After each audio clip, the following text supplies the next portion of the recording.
My wise mind says, do this for your health, but I just don't want to. That is probably one of the most relatable statements. I can personally think about, and I'm sure a lot of us can think about, millions of things we could be doing for our health, but we just don't want to. And I think as healthcare providers, sometimes we fall short by making the assumption that one's health should be good enough to want to make change, or one's health is good enough to be motivating. And that is just not the case for so many of us. So for you, I would encourage you to think about, at the end of the day, what is most important to you? What is it that you value? For some of us, that might be family. Others, it might be security, our careers, personal growth. Think about what that is for you. What is important to you? And the things that you value, the things that are important to you, do they help motivate you for change, right? If it's not health, then what might it be? All right. So that is one thing I would have you think about. There's an exercise that I do with a lot of the athletes that I work with, that when they're struggling with the decision of whether I want to make change or not, or when they're feeling stuck, it's a process that can really help them gain insight. And so I'd like to do that exercise with you right now.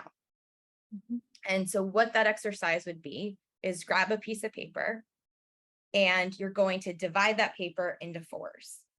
All right. So this is going to be similar to a pros and cons list, but a little bit different, a little bit more added to it. So in the top left corner of the paper, I want you to think about, if you did not change at all, you stayed exactly the same, what would be the benefits to that? Right? Because there absolutely would be benefits there to just not changing and staying the same. I want to make sure to acknowledge that. And what would be the cons to just staying the same, not doing anything different? And you're going to write a list of that in the right top corner of the paper. Once you've identified those things, we're going to look at the other side of things. So change, whatever that means to you, growth, whatever that means to you. If I were to make those changes, what would be the benefits of that? Write the list of that at the bottom of the left side of the paper. And then what would be the cons to change? Obviously, there feels like there are cons there, or maybe it would be less scary, less intimidating to go for that.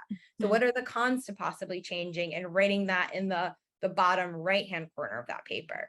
So that is the first step, but I don't want us to stop there, because oftentimes what happens is when we create our pros and cons list, then we count all of the different factors that we have. This is about quality, not quantity. So I want us to rank the value of each of the factors.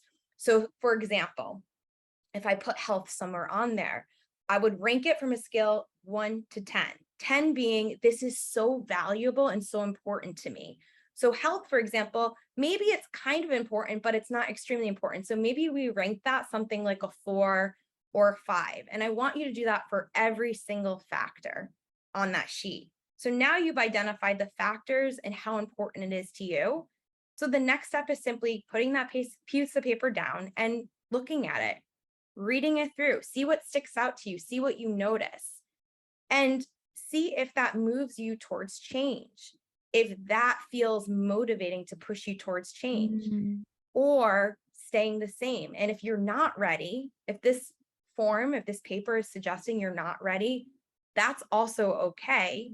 Right? And my suggestion would be, whether it moves you towards change or not, that don't throw it away. You're going to come back to this sheet and you're going to continue to add factors, and you're going to continue to adjust how valuable things are, because as we grow and adapt as people, we are gonna, what is important to us also changes. And then obviously different factors will come up as we learn more about ourselves and things, day-to-day things happen. So this exercise can be really beneficial. If you are on your journey towards healing, it's also nice to come back to this paper at moments where you feel like stuck, like, why am I doing this? This sucks, right? And just like going back to that paper helps us remember like why we started, why this is important, and that can be valuable. So I would say if you even have a spot where you could like stick it on the wall as that kind of constant daily reminder, that can be extremely motivating. Wow, what a great exercise. Thank you for sharing that. That's great.